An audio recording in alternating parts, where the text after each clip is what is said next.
We're on your side tonight talking about an annoyance we all share. Unwanted telemarketing calls can be a nuisance, especially when you've signed up for that do not call registry. Tonight, investigator Carice Jackman spoke with a woman who decided to fight back after she claims her information was released without her consent. And she's sharing her message to you about your rights.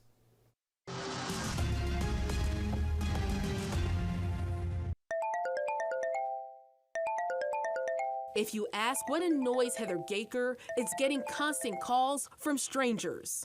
I just really don't like them, and I think it's an intrusion of our privacy and interrupts our day. She takes her privacy seriously. It's why she says she signed up to be on the National Do Not Call Registry provided by the FTC. However, Gaker says in 2020, she received 7 unwanted calls from a corporation that argued she gave the okay to get telemarketing calls when she provided her information on a sweepstakes website. I basically fell victim to falling into the trap of giving my information, my consent, unknowingly for them to give my information to hundreds of other people. Gaker's attorney, Jay Ginsburg, says websites like these make the fine print of consent too small and confusing for people to understand.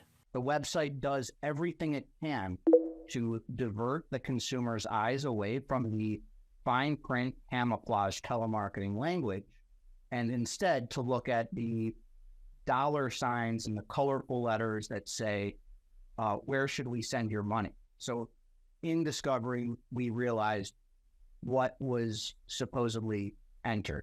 Gaker filed a lawsuit stating the company violated the Telephone Consumer Protection Act, or TCPA, by placing telemarketing calls to her cell phone without her prior consent, despite her being on the Do Not Call registry. Is this a nationwide issue that we're dealing with here?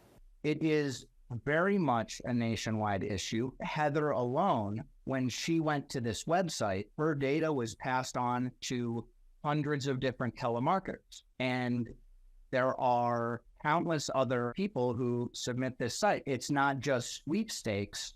There have been other cases where courts have found telemarketing consent from sweepstakes to be invalid. In the end, the judge agreed, saying that each of the 7 calls to Gaker constituted a violation of the TCPA.